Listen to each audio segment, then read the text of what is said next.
What's up, MMA fans? Welcome back to MMA Action Hub. Volkanovski on Topuria's threat to Makhachev. Before we continue, make sure to subscribe. Now let's begin. Alexander Volkanovski, the reigning UFC featherweight champion, recently shared his belief that Ilia Topuria represents the biggest threat to knocking out Islam Makhachev. According to Volkanovski, Topuria is a dangerous competitor who has the skills to defeat anyone, including Makhachev. Volkanovski, who has faced Makhachev in the octagon, emphasized that Topuria's striking power and tactical approach could pose significant challenges for the lightweight champion. You know them very well, Islam and Ilya. Just curious, if they do fight, who wins? Look, the thing is with Ilya, he is a dangerous fighter and he can catch anyone. You know, if he goes there and he's stoic and he's, even if the fight's not going his way, he will not eventually get it, but he's going to keep trying to find it. Them later rounds are going to get harder for him, but, if he was to land, he could definitely knock him out. I think that's going to be hard to do. I think, Islam's a pretty safe fighter. I think the scrambling stuff, even if Ilya's takedown defense is solid, I still think them exchanges are going to be better off for Islam. But you can't count Ilya's power out. Them hands. He's going to be looking for that shot. Them early rounds, he's going to be very dangerous. So to say he's got no chance is silly, because you know what I mean. And then that's how I've always. For myself as well, that's how I've always seen myself only getting beaten by someone catching me. I don't feel like anyone can actually beat me, but everyone has a chance of catching you. And in a bold statement, UFC welterweight contender Belal Muhammad proclaimed himself the best striker in the welterweight division. Muhammad, who recently faced Leon Edwards, claimed that he made the fight look easy until the final 30 seconds. His comments came after a back-and-forth with fellow fighter Jack Maddalena, who countered, saying the fight was anything but easy. Will I be able to be standing? No. Will he be able to be keeping up with my boxing? I have the best striker in the welterweight division. I'm the best grappler. I'm the best wrestler. I'm the best fighter. You've seen it. Leon Edwards, he was the next one up. He was the goal. He knocked out Kamaru Usman, and I made it look easy. Arman Tsarukyan, a rising star in the UFC's lightweight division, has recently hired a specialist to address ongoing back issues that have been affecting his training and performance. Tsarukyan, who has shown immense promise with his skill set, revealed in a recent interview that the back troubles were a challenge in his previous bouts. However, with the help of the specialist, Tsarukyan is focused on overcoming this obstacle and continuing his climb to the top of the lightweight division. Fans are excited to see how Tsarukyan performs now that he is addressing these physical concerns. Alexander Volkanovski is eager to defend his UFC featherweight championship against movsar Evloev, just a few months after his anticipated fight with Diego Lopes at UFC 314. Volkanovski expressed his desire to remain active as a champion. "When I got the belt back, I want to be active," Volkanovski said. His challenge to Evloev indicates his confidence in his ability to maintain dominance in the division. Where we're at. But I want to be active even as soon as I get this belt, when I get it back. I'm like, all right, when are we doing this next one? Who is it? Mosbar, you ready? Let's go. A couple of months after, whatever. Wow. I'm ready. So it's going to be, that's what I'm expecting to do. But what we're saying here is like 2-3 more. That's what we're pretty much saying, right? Yeah.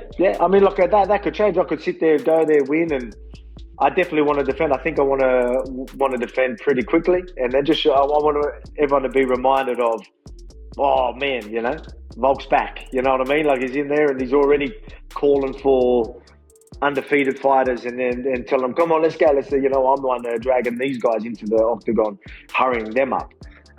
You know what I mean? So, I want people to be reminded of that, and then we'll see where we're at after that. UFC President Dana White recently announced that Justin Gaethje will face Rafael Fiziev in the co-main event of UFC 313, a highly anticipated event set to feature some of the most exciting fighters in the UFC. Gaethje, known for his knockout power and aggressive fighting style, is set to square off against Fiziev, who has rapidly risen in the ranks due to his striking and precision. This matchup promises to be a thrilling addition to UFC 313 and will likely have title implications for both fighters. This probably already went out and some of you already know, but the new co-main event for March 8th, UFC 313 here in Las Vegas, is going to be Gaethje versus Fiziev. Gaethje, I don't know how much I got to sell Gaethje to you. 13 performance bonuses and 13. In a controversial statement, Arman Tsarukyan boldly claimed that he would kill Justin Gaethje in the first round. This remark came after a social media post where a fan suggested that Tsarukyan would defeat Gaethje in the opening round. Tsarukyan, never one to shy away from confidence, responded directly, affirming his belief in his ability to dominate Gaethje. The challenge stirred up excitement in the MMA community, with many speculating whether this potential fight could be in the UFC's future plans. Justin Gaethje recently took to Twitter to respond to multiple fighters who have turned down fights against him.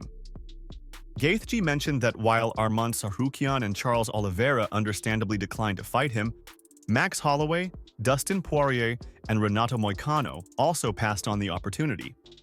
Gaethje acknowledged that he had been eager for these fights, but instead, props went to Rafael Fiziev for stepping up to take the fight. Fiziev, who has been making waves in the lightweight division, replied to Gaethje with a message of respect, signaling that he is ready for the challenge. DUSTIN Porier replied, "Justin Gaethje and said I didn't say no, I never got the call. I'm the only one who reached out to them when I read the news. Ask Hunter. All respect to you and fiziev. Looking forward to this once again."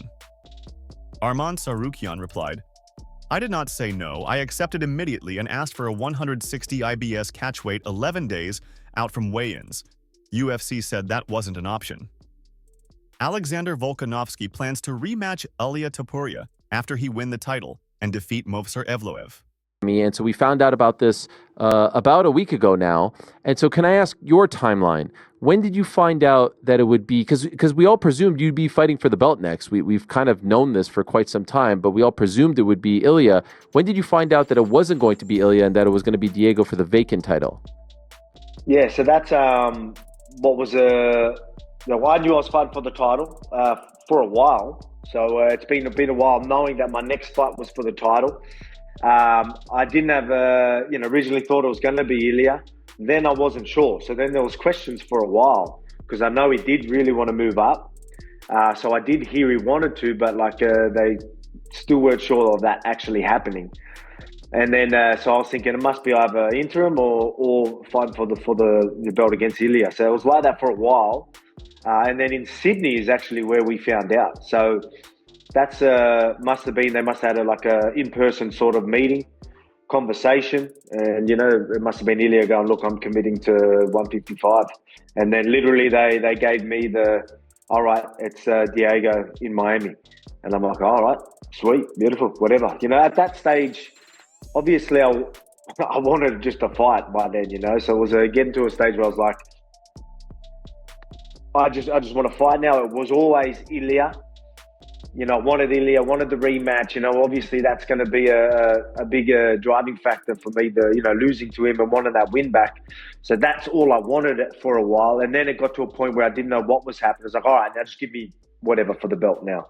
So that's sort of where we're at. So still happy we just have a date and opponent and then that being locked in.